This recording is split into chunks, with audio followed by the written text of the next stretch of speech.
महाभारत भारत का गौरवशाली इतिहास। हम कथा सुनाते पांडव सकल महान की। यह महाभारत है पुण्य कथा श्री भगवान की। जम्बू दीपे भरत खंडे आर्यावर्ते भारतवर्षे एक नगरी है विख्यात हस्तिनापुर नाम की। यह जन्मभूमि है पांडव सकल महान की। यह महाभारत है पुण्य कथा श्री भगवान की।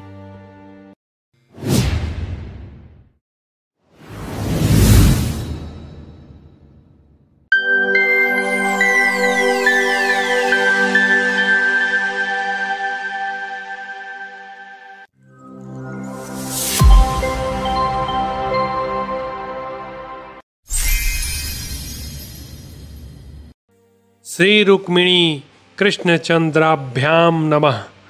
महाभारत। नमस्कार, जय श्री राम। कर्ण पर्व के अंतर्गत आज का अध्याय कर्ण का आत्म प्रशंसा पूर्वक शल्य को फटकारना। शल्य और कर्ण के बीच में जो है तू मैं हो रहा है उसको हम लोग देख रहे हैं।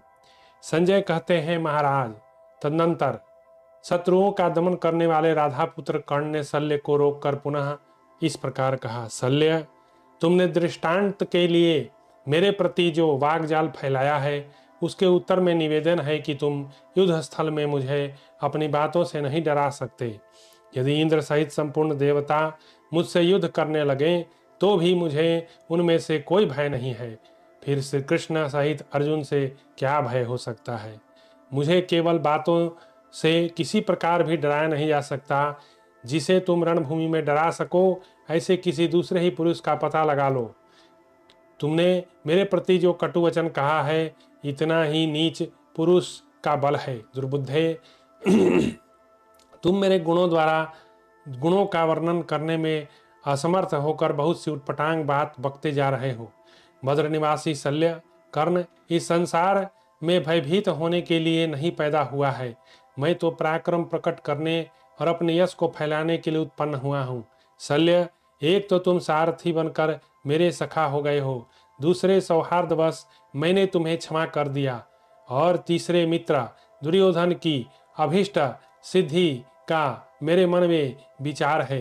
इन्हीं 3 कारणों से तुम अब तक जीवित बचे हो। राजा दुर्योधन का महान कार्य उपस्थित हुआ है और सारा भार मुझ पर रखा है। शल्य, इसलिए तुम क्षण भर भी जीवित हो। इसके सिवा मैंने पहले ही यह शर्त कर दी कि तुम्हारे अप्रिय वचनों को क्षमा करूंगा। वैसे तो हजारों शल्य न रहें तो भी मैं शत्रुओं पर विजय पा सकता हूँ, परंतु मित्रद्रोह महान पाप है, इसलिए तुम अब तक जीवित हो। कर्ण द्वारा मद्र आदि बाहिक देशवासियों की निंदा। शल्य बोले, कर्ण, तुम दूसरों के प्रति जो आक्षेप करते हो ये तुम्हारे प्रलाप हैं।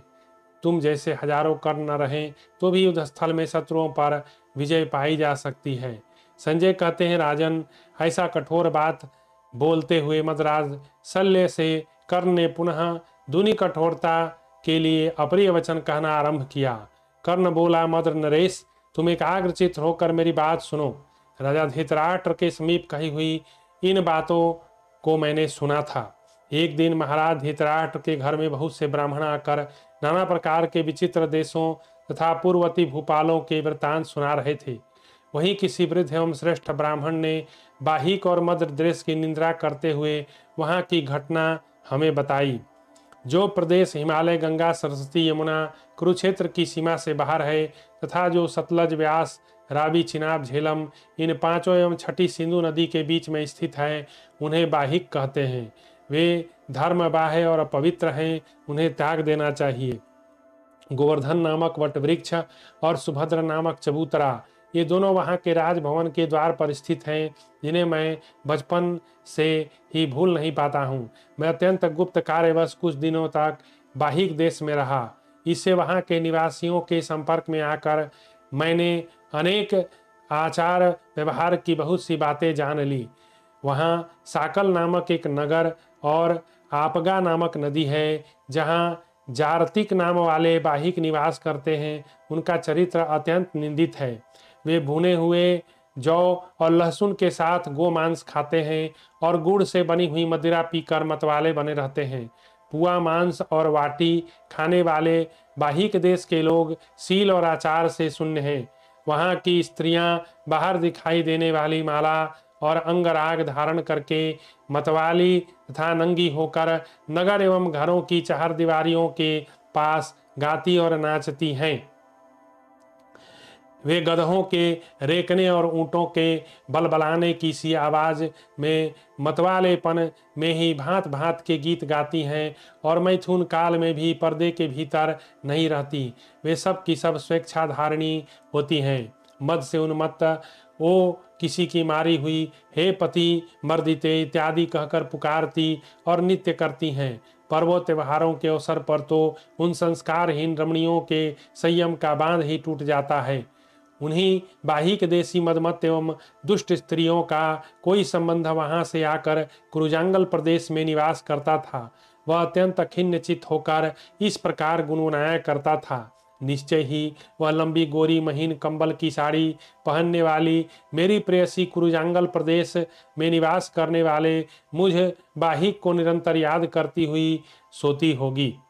मैं कब सतलज और उस रमणीय रावी नदी को पार करके अपने देश में पहुंचकर शंख की बनी हुई मोटी मोटी चूड़ियों को धारण करने वाली वहां की सुंदर स्त्रियों को देखूंगा, जिनके नेत्रों के प्राणांत भाग मैनशील के आलेप से उज्जवल हैं। दोनों नेत्र और ललाट अंजन से सुशोभित हैं तथा जिनके सारे अंग कंबल और मृग चर्म से आवृत हैं।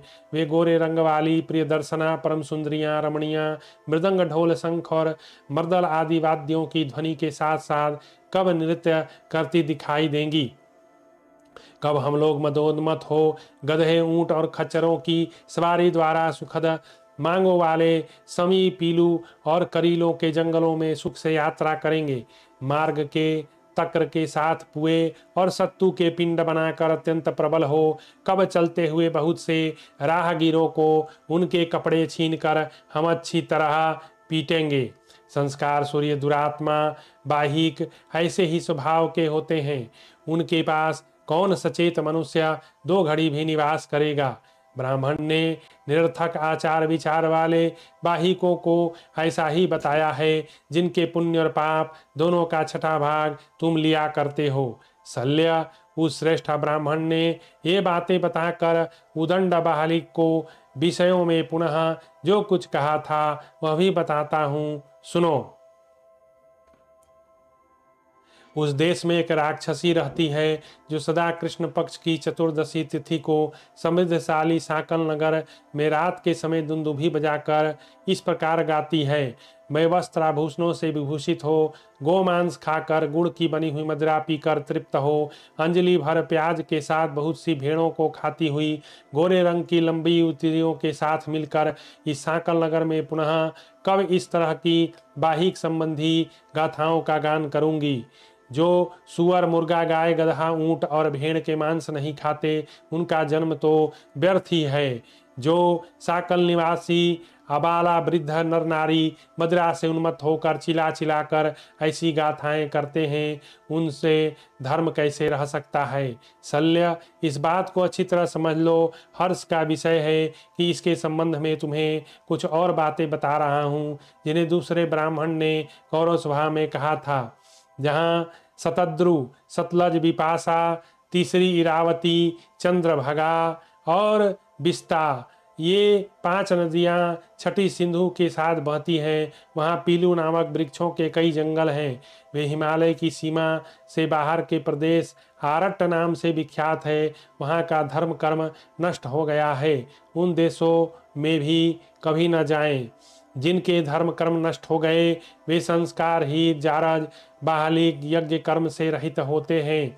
उनके दिए हुए द्रव्य को देवता पितर और ब्राह्मण भी नहीं ग्रहण करते। यह बात सुनने में आई है। किसी विद्वान ब्राह्मण ने साधु पुरुषों की सभा में यह भी कहा था कि बाहलिक देश के लोग काठ के कुंडों तथा मिट्टी के बर्तनों में जहाँ सत्तू और मदिरा लिपटे होते हैं और जिन्हें कुत्ते चाटते हैं, घृणा शून्य होकर भोजन करते हैं। बाहलिक देश के निवासी भेड़, ऊँटनी और गदही के दूध पीते और इसी दूध के बने हुए दही, घी आदि खाते हैं। वे जारज पुत्र उत्पन्न करने वाले नीच आरट्ट नामक बाहलिक सबका अन्न खाते हैं और सभी पशुओं के दूध पीते हैं। अतः विद्वान पुरुष को उनसे दूर से ही त्याग देना चाहिए। सल, इस बात को याद कर लो। अभी तुमसे और भी बातें बताऊंगा जिन्हें किसी दूसरे ब्राह्मण ने कौरव सभा में स्वयं मुझसे कहा था। युगंधर नगर में दूध पीकर अच्युत स्थल नामक नगर में एक रात रहकर तथा भूतिलय में स्नान करके मनुष्य कैसे स्वर्ग में जाएगा, जहाँ पर्वत से निकलकर वे पूर्वोक्त 5 नदियाँ बहती हैं। वे आरट्ट नाम से प्रसिद्ध बाहिक प्रदेश है। उनमें श्रेष्ठ पुरुष 2 दिन भी निवास न करे। विपाशा नदी में 2 पिशाच रहते हैं, एक का नाम है बही, दूसरे का नाम है हिक। इन्हीं दोनों की संतानें बाहिक कहलाती हैं। ब्रह्मा जी ने इनकी सृष्टि नहीं की है। वे नीच योनि में उत्पन्न हुए। मनुष्य नाना प्रकार के धर्मों को कैसे जानेंगे। कारस्कर, महिषक, कुरंड, केरल, करकोटक और वीरक इन देशों के धर्म दूषित हैं, अतः इनका त्याग कर देना चाहिए। विशाल ओखलियों की मेखला धारण करने वाली किसी राक्षसी ने किसी तीर्थयात्री के घर में एक रात रहकर उससे इस प्रकार कहा था। जहाँ ब्रह्मा जी के समकालीन वेद विरुद्ध आचरण वाले नीच ब्राह्मण निवास करते हैं, वे आरट्ट नामक देश है और वहाँ के जल का नाम बाहिक है। उन अधम ब्राह्मणों को ना तो वेदों का ज्ञान है, ना वहाँ यज्ञ की वेदियाँ हैं और ना उनके यहाँ यज्ञ याग ही होते हैं। वे संस्कारहीन एवं दासों से समागम करने वाले उल्टा स्त्रियों की संतानें हैं, अतः देवता उनका अन्न नहीं ग्रहण करते। प्रस्थल, मद्र, गांधार, आरट्ट, खस, बसाती, सिंधुत्था, सौवीर ये देश प्रायः अत्यंत निंदित हैं। कर्ण का, मद्र आदि बाहिक निवासियों के दोष बताना, शल्य का उत्तर देना और दुर्योधन का दोनों को शांत करना। कर्ण बोला, शल्य, पहले जो बातें बताई गई उन्हें समझो। अब मैं पुनः तुमसे कुछ कहता हूँ, मेरी कही हुई इस बात को एकाग्रचित होकर सुनो। पूर्व काल में एक ब्राह्मण अतिथि रूप से हमारे घर पर ठहरा था। उसने हमारे यहाँ का आचार विचार देखकर प्रसन्नता प्रकट करते हुए एक बात कही। मैंने अकेले ही दीर्घकाल तक हिमालय के शिखर पर निवास किया है और विभिन्न धर्मों के संपन्न बहुत से देश देखे हैं। इन सब देशों के लोग किसी भी निमित्त से धर्म के विरुद्ध नहीं जाते। वेदों के पारगामी विद्वानों ने जैसा बताया है उसी रूप में वे लोग संपूर्ण धर्म को मानते और बतलाते हैं। महाराज, विभिन्न धर्मों से युक्त अनेक देशों में घूमता घामता जब मैं बाहिक देश में आ रहा था, तब वहाँ ऐसी बातें देखने और सुनने में आई। उस देश में एक ही बाहिक पहले ब्राह्मण होकर फिर क्षत्रिय होता है, तत्पश्चात वैश्य और शूद्र भी बन जाता है। इसके बाद नाई होता है, नाई होकर फिर ब्राह्मण हो जाता है, ब्राह्मण होने के पश्चात वही दास बन जाता है। वहाँ एक ही कुल में कुछ लोग ब्राह्मण, कुछ लोग स्वेच्छाचारी वर्ण संकर संतान उत्पन्न करने वाले होते हैं। गांधार, मद्र, बाहिक इन सभी देशों के लोग मंद बुद्धि होते हैं। उस देश में मैंने इस प्रकार धर्म संकरता फैलाने वाली बात सुनी। सारी पृथ्वी में घूमकर केवल बाहिक देश में ही मुझे धर्म के विपरीत आचार व्यवहार दिखाई दिया। शल्य, ये सब बातें जान लो। अभी और जो कहता हूँ, एक दूसरे यात्री ने भी बाहिकों के संबंध में घृणित बातें बताई, सुनो। कहते हैं प्राचीन काल में लुटेरे डाकुओं ने आरट्ट देश से किसी सती स्त्री का अपहरण कर लिया और अधर्म पूर्वक उसके साथ समागम किया। तब उससे उन्हें यह शाप दे दिया, मैं अभी बालिका हूँ, मेरे भाई बंधु मौजूद हैं, तो भी तुम लोगों ने अधर्म पूर्वक मेरे साथ समागम किया, इसलिए स्कूल की सारी स्त्रियां व्यभिचारिणी होंगी। नराधमों, तुम्हें इस घोर पाप से कभी छुटकारा नहीं मिलेगा। कुरु, पांचाल, साल्व, मत्स्य, नैमिष, कौशल, काशी, अंग, कलिंग, मगध चेदी देश के बड़भागी मनुष्य सनातन धर्म को जानते हैं। भिन्न भिन्न देशों में बाहिक निवासियों को छोड़कर प्रायः सर्वत्र श्रेष्ठ पुरुष उपलब्ध होते हैं। मत्स्य से लेकर कुरु और पांचाल देश तक, नमिसारण्य से लेकर चेदी देश तक जो लोग निवास करते हैं वे सभी श्रेष्ठ एवं साधु पुरुष हैं और प्राचीन धर्म का आश्रय लेकर जीवन निर्वाह करते हैं। मद्र और पंच नद प्रदेशों में ऐसी बात नहीं है, वहाँ के लोग कुटिल होते हैं। राजा शल्य, ऐसा जानकर तुम जड़ पुरुषों के समान धर्मोपदेश की ओर से मुंह मोड़कर चुपचाप बैठे हो। तुम बाहलिक देश के लोगों के राजा और रक्षक हो, अतः उनके पुण्य और पाप का भी छठा भाग ग्रहण करते हो, अथवा उनकी रक्षा न करने के कारण तुम केवल उनके पापों में ही हिस्सा बटाते हो। प्रजा की रक्षा करने वाला राजा ही उसके पुण्य का भागी होता है, तुम तो केवल पाप के ही भागी हो। पूर्व काल में समस्त देशों में प्रचलित सनातन धर्म की जब प्रशंसा की जा रही थी, उस समय ब्रह्मा जी ने पंच नद निवासियों के धर्म पर दृष्टिपात करके कहा था कि धिक्कार है इन्हें। संस्कारहीन जारज पाप कर्मी पंचनद निवासियों के धर्म की जब ब्रह्मा जी ने सतयुग में निंदा की, तब तुम उसी देश के निवासी होकर जगत में क्यों धर्म उपदेश करने चले हो। पितामह ब्रह्मा जी ने पंचनद निवासियों के आचार व्यवहार रूपी धर्म का इस प्रकार अनादर किया है। अपने धर्म में तत्पर रहने वाले अन्य देशों की तुलना में उन्होंने इसका आदर नहीं किया। शल्य, इन सब बातों को अच्छी तरह जान लो। अभी इस विषय में तुमसे कुछ और भी बातें बता रहा हूँ, जिन्हें सरोवर में डूबते हुए राक्षस कलमसपाद ने कहा था। क्षत्रिय का मल है भिक्षावृत्ति, ब्राह्मण का मल है वेद शास्त्रों के विपरीत आचरण, पृथ्वी के मल है बाहिक, स्त्रियों के मल है मद्र देश की स्त्रियां। उस डूबते हुए राक्षस का किसी राजा ने उद्धार करके उससे कुछ प्रश्न किया, जिनके उस प्रश्न के उत्तर में राक्षस ने उनसे जो कुछ कहा उसे सुनो। मनुष्यों के मल हैं मलेच्छ, मलेच्छों के मल हैं शराब बेचने वाले कलाल, कलालों के मल हैं हिजड़े, हिजड़े के मल हैं राजपुरोहित, राजपुरोहितों के पुरोहितों तथा मद्र देश निवासियों को जो मल है वह सब तुम्हें प्राप्त हो, यदि इस सरोवर से तुम मेरा उद्धार न कर दो। जिन पर राक्षसों का उपद्रव है तथा जो विष के प्रभाव से मारे गए, उनके लिए उत्तम सिद्ध वाक्य है। राक्षस के प्रभाव का निवारण करने वाला एवं जीवन रक्षक औषध बतलाया गया है। पांचाल देश के लोग वेदोक्त धर्म का आश्रय लेते हैं। कुरु देश के निवासी धर्मानुकूल कार्य करते हैं।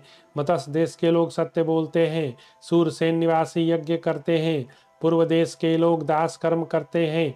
दक्षिण के निवासी वृषल, बाहिक देश के लोग चोर और सौराष्ट्र निवासी वर्ण संकर होते हैं। कृतघ्नता, दूसरों के धन का अपहरण, मदिरापान, गुरु पत्नी गमन, कटु वचन का प्रयोग, गोवध, रात के समय घर से बाहर घूमना, दूसरों के वस्त्र का उपभोग करना, ये सब जिनके धर्म हैं, उन आरट्टों और पंचनद निवासियों के लिए अधर्म नाम की कोई वस्तु है ही नहीं, उन्हें धिक्कार है। पांचाल, कौरव, नैमिष, मत्स्य देशों के निवासी धर्म को जानते हैं। उत्तर अंग तथा मगध देशों के वृद्धा पुरुष शस्त्रोक्त धर्मों का आश्रय लेकर जीवन निर्वाह करते हैं। अग्नि आदि देवता पूर्व दिशा का आश्रय लेकर रहते हैं। पितर पुण्य कर्मा यमराज के द्वारा सुरक्षित दक्षिण दिशा में निवास करते हैं।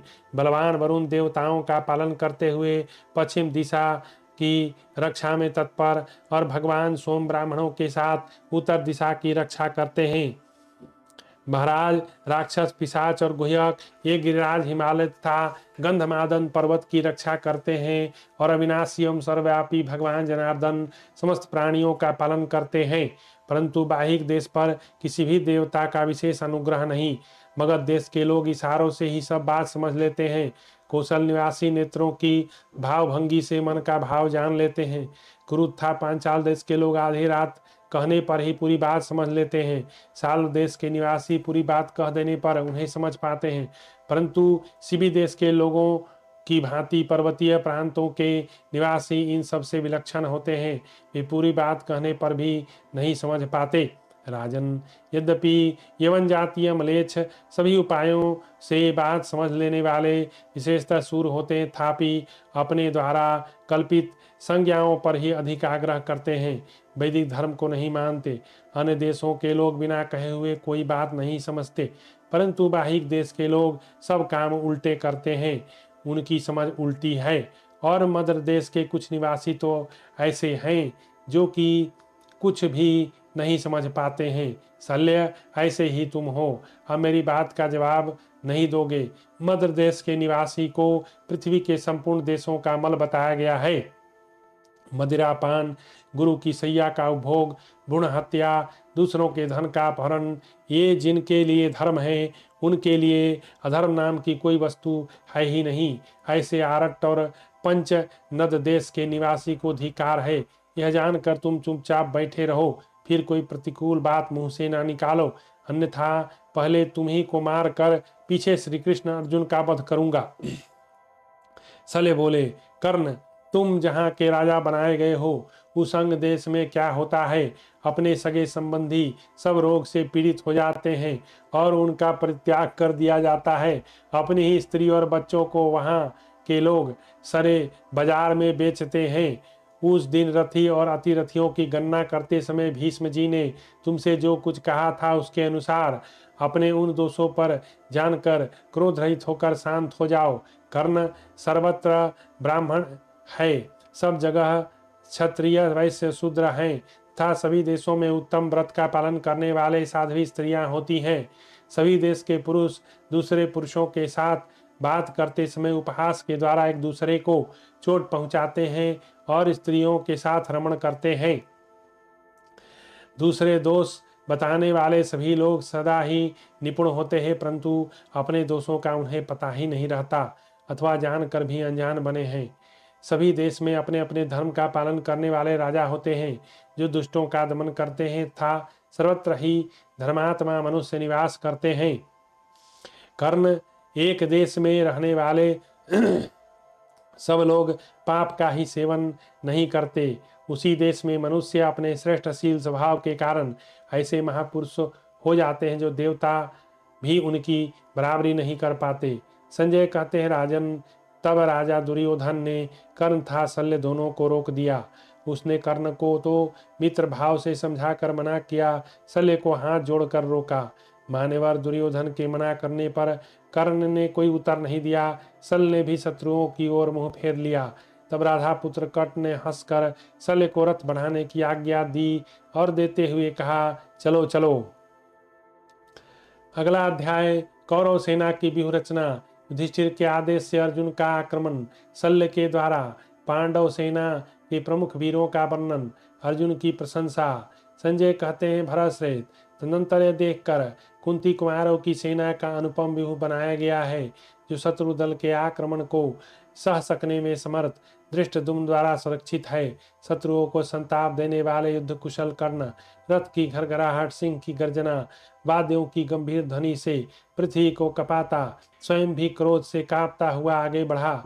उस महातेजस्वी वीर ने शत्रुओं के मुकाबले में अपनी सेना की यथोचित व्यूह रचना करके जैसे इंद्र आसुरी सेना का संहार करते हैं उसी प्रकार पांडव सेना का विनाश आरंभ कर दिया और युधिष्ठिर को भी घायल करके दाहिने कर दिया। प्रजानाथ, आपके सभी सैनिक कर्ण को देखकर युद्ध की इच्छा से हर्ष और उत्साह से भर गए। राजन, उस समय आपके योद्धाओं की कही हुई बातें सुनाई देने लगी। सैनिक बोले, आज यह कर्ण और अर्जुन का महान युद्ध होगा। आज राजा दुर्योधन के सारे शत्रु मार डाले जाएंगे। आज अर्जुन रणभूमि में कर्ण को देखते ही भाग खड़े होंगे। आज युद्ध में हम लोग कर्ण के ही अनुगामी होकर सम्रांगण में कर्ण के बाणों से भरा हुआ भीषण संग्राम देखेंगे। दीर्घकाल से जिसकी संभावना थी वह आज इसी समय उपस्थित होगा। आज हम लोग देवासुर संग्राम के समान भयंकर युद्ध देखेंगे। आज अभी यहाँ भयानक युद्ध छिड़ने वाला है। आज रणभूमि में इन दोनों में से एक की विजय अवश्य होगी। निश्चय ही राधा पुत्र कर्ण इस महायुद्ध में अर्जुन का वध कर डालेगा, अथवा इस जगत में किस मनुष्य के अंदर में बड़े बड़े मंसूबे नहीं उठते हैं। संजय कहते हैं, कुरुनंदन, इस तरह नाना प्रकार की बात कहकर कौरवों ने सहस्रों नगाड़े पीटे, भांत भांति की भेरी ध्वनि हुई। मान्यवर नरेश, युद्ध के रंग भूमि में उतरे हुए बहुसंख्यक मनुष्य नृत्य तथा गर्जन तर्जन करते हुए एक दूसरे का सामना करने के लिए आगे बढ़े।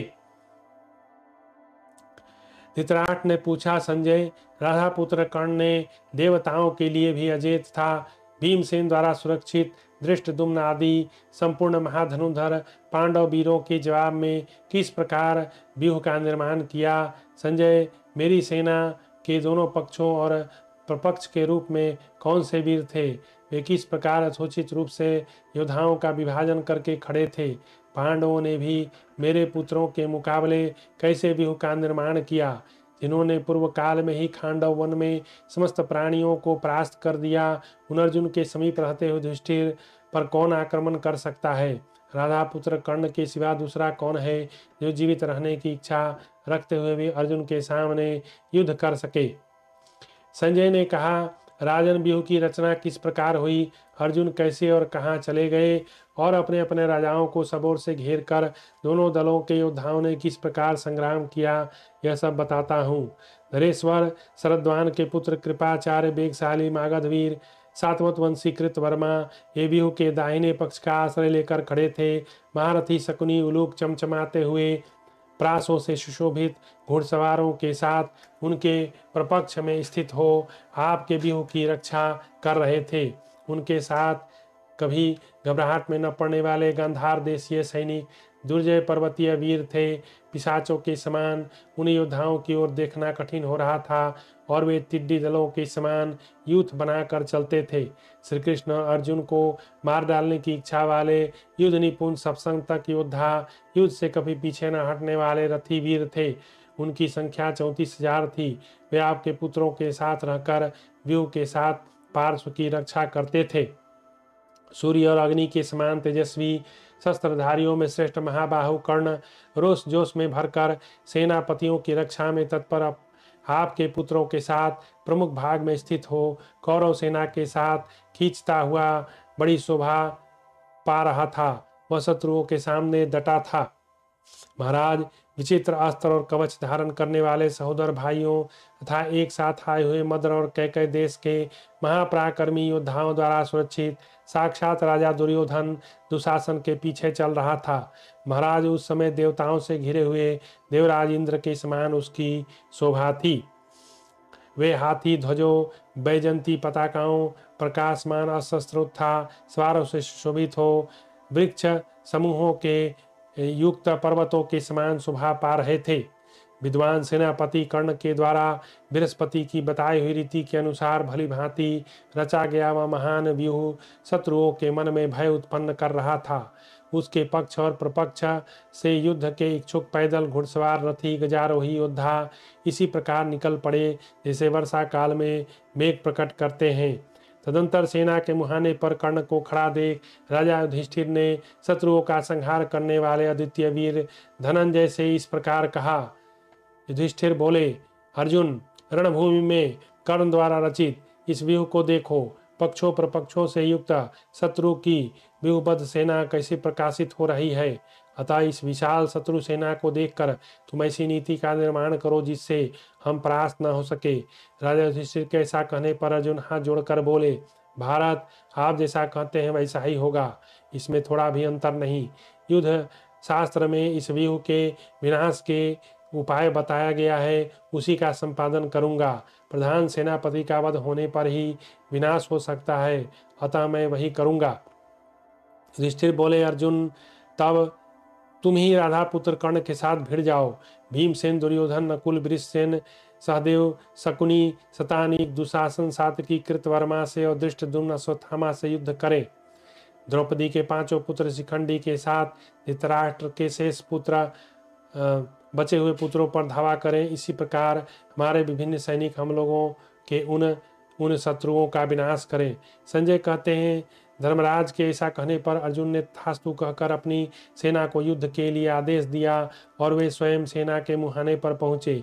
महाराज, अर्जुन दाहिने पक्ष में खड़े हुए महाबाहो भीमसेन ने बाएं पक्ष का आश्रय लिया। सात्यकी द्रौपदी के पुत्र स्वयं महाराज युधिष्ठिर अपनी सेना से घिरकर व्यूह के मुहाने पर खड़े हो गए। युधिष्ठिर ने अपनी सेना का प्रतिरोधी उनके शत्रु की उस सेना को ठहर जाने के लिए विवश कर दिया।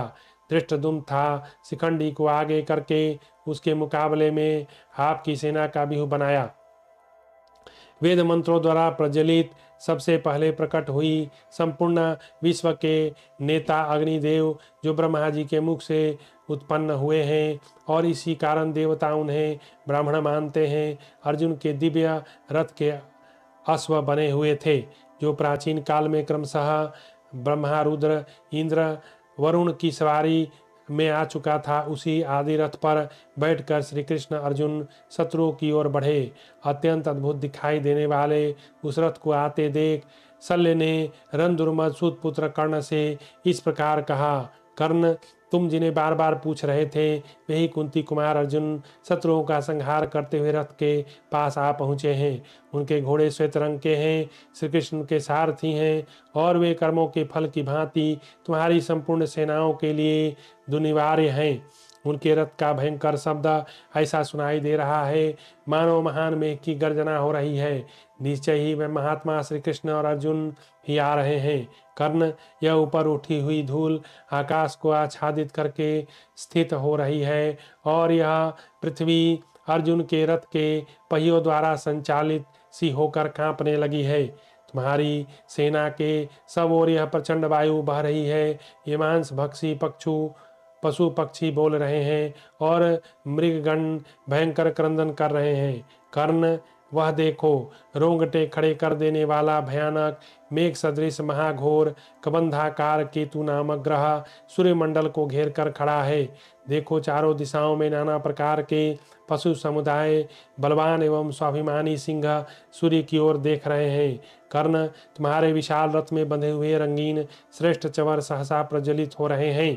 देखो, ये तुम्हारे विशाल काय महान वेगशाली दर्शनीय आकाश में गरुड़ के समान उड़ने वाले घोड़े रथ थर थर कांप रहे हैं। कर्ण, जब ऐसे अपशकुन हो रहे हैं तो निश्चय ही आज सैकड़ों हजारों नरेश मारे जाकर रणभूमि में शयन करेंगे। राधानंदन, सब और देखो, ढालों मृदंगों की रोमांचकारी तुमुल ध्वनि सुनाई दे रही है। कर्ण, बाणों के भांत भांत के शब्द, मनुष्य घोड़ों और रथों के कोलाहल, महामनस्वी वीरों की प्रत्यंचा, दस्तानों के शब्द सुनो। रथों की ध्वजाओं पर सोने चांदी के तारों से खचित वस्त्रों की बनी हुई है। शिल्पियों द्वारा निर्मित बहुरंगी पताकाएं हवा के झोंके से हिलती हुई शोभा पा रही है। कर्ण, देखो, अर्जुन के रथ की पताका में स्वर्ण में चंद्रमा, सूर्य और तारों के चिन्ह बने हैं। छोटी छोटी घंटियां लगी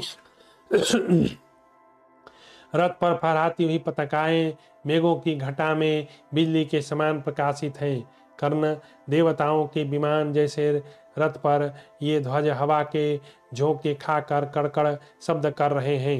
ये महामनुष्य पांचाल वीरों के रथ जिन पर पताकाएं फहरा रही हैं। यह देखो, श्रेष्ठ बानर युक्त ध्वजा वाले अपराजित कुंती कुमार अर्जुन आक्रमण करने के लिए आ रहे हैं। अर्जुन के ध्वज के अग्रभाग पर यह सब ओर से देखने योग्य भयंकर बानर दृष्टिगोचर होता है। ये बुद्धिमान श्री कृष्ण शंख चक्र गदा सांग धनुष अत्यंत शोभा पा रहे हैं। उनके वक्षस्थल कौस्तुभक मणि से प्रकाशित है। हाथों में शंख गदा धारण करने वाले अत्यंत पराक्रमी वसुदेव नंदन श्री कृष्ण वायु के समान वेगशाली श्वेत घोड़ों को हाँकते हुए आ रहे हैं। सब्यसाची अर्जुन के हाथों में खींचे गए गांडीव धनुष की टंकार होने लगी है। उनके कुशल हाथों से छोड़े गए ये पैने बाणु शत्रुओं के प्राण ले रहे हैं। युद्ध छोड़कर पीछे न हटने वाले राजाओं के मस्तकों से रणभूमि पटती जा रही है। अस्त्र उठाए हुए कुशल वीरों की ये परिघ जैसी मोटी और पवित्र सुगंधित चंदन से चर्चित भुजाएं आयुधों सहित कटकर गिराई जाने लगी हैं। ये पर्वत शिखरों के समान विशाल काय हाथी अर्जुन के द्वारा मारे जाकर छिन्न भिन्न हो रहे हैं। जिनके नरेश मारे गए वे गंधर्व नगर के समान विशाल रथ स्वर्गवासियों के पुण्यमय विमानों के समान नीचे गिर रहे हैं। तुम्हारे सैनिकों के आक्रमण करने पर ये वीर पांडव योद्धा अपने ऊपर प्रहार करने वाले राजाओं तथा हाथी घोड़े रथ और पैदल समूहों को मार रहे हैं। कर्ण, तुम जिन्हें पूछ रहे थे, युद्ध स्थल में शत्रुओं का संहार करते हुए कृष्ण सारथी श्वेतवाहन वीर अर्जुन को अभी देखोगे। कर्ण, लाल नेत्रों वाले उन शत्रु संतापी पुरुष सिंह श्री कृष्ण अर्जुन को आज तुम एक रथ पर बैठे देखोगे। राधा पुत्र, श्री कृष्ण जिनके सारथी हैं, गांडीव जिनका धनुष है, उन अर्जुन को यदि तुमने मार लिया तो आज तुम हमारे राजा हो जाओगे। यह देखो, संसप्तकों की ललकार सुनकर महाबली अर्जुन उन्हीं ओर चले आ रहे हैं। ऐसी बातें कहते हुए मदराज शल्य से कर्ण ने अत्यंत क्रोध पूर्वक कहा, तुम ही देखो ना, रोष में भरे हुए संसप्तकों ने उन पर चारों ओर से आक्रमण कर दिया है। यह लो, बादलों से ढके हुए सूर्य के समान अर्जुन अब दिखाई देते हैं। शल्य, अब अर्जुन का यही अंत हुआ समझो। शल्य ने कहा, कर्ण, कौन ऐसा वीर है जो जल से वरुण और ईंधन से अग्नि मार सके? वायु को कैद कर सकता है अथवा महासागर को कौन पी सकता है? मैं युद्ध में अर्जुन के स्वरूप को ऐसा समझता हूँ, संग्राम भूमि में इंद्र सहित संपूर्ण देवता भी उन्हें नहीं हरा सकते। अथवा यदि तुम्हें इसी से संतोष होता है तो वाणी मात्र से अर्जुन के वध की चर्चा करके मन ही मन डींगे मार लो, परंतु वास्तव में युद्ध के द्वारा कोई भी अर्जुन को जीत नहीं सकता। जो सम्रांगण में अर्जुन को जीत ले वह मानो अपनी दोनों भुजाओं को पृथ्वी से उठा ले सकता है। लो, देख लो, अनायास ही महान कर्म करने वाले भयंकर वीर महाबाहु कुंती कुमार अर्जुन दूसरे मेरु पर्वत के समान अविचल भाव से खड़े हुए प्रकाशित हो रहे हैं। सदा क्रोध में भरे रहने वाले, दीर्घ काल तक बैर याद करने वाले अमरशील पराक्रमी भीमसेन विजय की अभिलाषा लेकर युद्ध के लिए खड़े हैं। शत्रु नगरी पर विजय पाने वाले धर्मात्माओं में श्रेष्ठ धर्मराज युधिष्ठिर भी युद्ध भूमि में खड़े हैं। यह अश्वनी कुमारों के समान सुंदर दोनों भाई पुरुष पर नकुल सहदेव भी युद्ध स्थल में खड़े हैं। ये द्रौपदी के पांचों पुत्र 5 पर्वतों के समान अविचल भाव से युद्ध के लिए खड़े हैं। ये स्मृति समृद्धिशाली सत्य विजयी था परम बलवान दुष्ट द्रुपद पुत्र दृष्टद्युम्न आदि वीर युद्ध के लिए डटे हैं। यह सामने सातवंत वंश के श्रेष्ठ वीर सातकी जो शत्रुओं के लिए इंद्र के समान असह्य हैं, क्रोध में भरे हुए यमराज के समान युद्ध की इच्छा लेकर सामने से हम लोगों की ओर आ रहे हैं। राजन, ये दोनों पुरुष सिंह शल्य और कर्ण इस प्रकार बात कर रहे थे कि कौरव और पांडवों की दोनों सेनाएं गंगा और यमुना के समान एक दूसरे से वेग पूर्वक जा मिली। कौरव और पांडवों की सेनाओं का भयंकर युद्ध, अर्जुन और कर्म का पराक्रमण। धृतराष्ट्र ने पूछा, संजय, इस प्रकार जब सारी सेनाओं की व्यूह रचना हो गई, दोनों दलों के योद्धा भिड़ गए, तब कुंती पुत्र अर्जुन ने संसप्तकों और कर्ण ने पांडव योद्धाओं पर कैसे धावा किया? संजय ने कहा, महाराज, आपके पुत्र की दुर्नीति के कारण शत्रुओं की उस विशाल सेना को युद्ध में उपस्थित जानकर अर्जुन ने अपनी सेना का भी व्यूह बनाया। घुड़सवारी, हाथियों, रथों, पैदलों भरे हुए व्यूह के मुख दृष्टद्युम्न खड़े थे। कबूतर के समान रंग वाले घोड़ों से युक्त चंद्रमा था, सूर्य की समान तेजस्वी धनुधर वीर द्रुपद कुमार दृष्टद्युम्न वहाँ मूर्तिमान काल के समान जान पड़ते थे। दिव्य कवच धारण करने वाले सिंह के समान सेवकों सहित समस्त द्रौपदी पुत्र युद्ध के लिए उत्सुक थे। इस प्रकार सेनाओं की व्यूह रचना होने पर रणभूमि में संसप्तकों की ओर देखकर क्रोध में भरे हुए अर्जुन ने गांडीव धनुष की टंकार करते हुए उन पर आक्रमण किया। तब विजय का दृढ़ संकल्प लेकर मृत्यु को ही युद्ध से निवृत्त होने का निमित्त बनाकर अर्जुन ने वध की इच्छा वाले संसप्तकों पर धावा बोल दिया। संसप्तकों की सेना में पैदल मनुष्य और घुड़सवारों की संख्या अधिक थी। किरीटधारी अर्जुन के साथ संसप्तकों का वह संग्राम वैसा ही भयानक था जैसा कि निवात कवच नामक दानवों के साथ अर्जुन का युद्ध हमने सुन रखा था। तदनंतर कुंती कुमार अर्जुन ने युद्ध स्थल में शत्रु पक्ष के रथों, घोड़ों, ध्वजों, हाथियों, पैदलों को भी काट डाला। उन्होंने शत्रुओं के धनुष, बाण, खड़ग, फरसे, आयुधों सहित उठी हुई भुजा, नाना प्रकार के अस्त्र शस्त्र सा मस्तक काट गिराए। सेनाओं सहित उस विशाल भंवर में जो पाताल तक के समान प्रतीत होता था, अर्जुन के उस रथ को निमग्न हुआ मानकर संसप्तक सैनिक प्रसन्न हो सिंहनाद करने लगे। मान्य नरेश, फिर आपके सैनिकों के साथ पांचाल, चेदी और सृंजय वीरों का भयंकर संग्राम होने लगा। उनका वह युद्ध क्षत्रिय, वैश्य एवं शूद्र वीरों के शरीर, पाप और प्राणों का विनाश करने वाला, संहारकारी, धर्म संगत, स्वर्गदायक, यश की वृद्धि करने वाला था। भरतश्रेष्ठ भाइयों सहित कुरुवीर दुर्योधन कौरव विरोध था। मद्र देशीय महारथियों से सुरक्षित हो रणभूमि में पांडवों, पांचालों, चेदी देश के विरोध था। सातकी के साथ जूझते हुए कर्ण की रक्षा करने लगा। वह सहस्रों शत्रुओं को वस्त्र, आयुध, शरीर और प्राणों से शून्य करके उन्हें स्वर्ग और सुयश से संयुक्त करता हुआ आत्मीय जनों को आनंद प्रदान करने लगा। मान्यवर, इस प्रकार मनुष्य, घोड़ों, हाथियों का विनाश करने वाला वह कौरवों तथा सृंजयों का युद्ध देवासुर संग्राम के समान भयंकर दिखाई देता था। इस प्रकार श्री महाभारत कर्ण पर्व में संकुल युद्ध विषयक 47वां अध्याय पूरा हुआ। अब हम कथा यहीं समाप्त करते हैं। आप सभी का बहुत बहुत धन्यवाद। जय श्री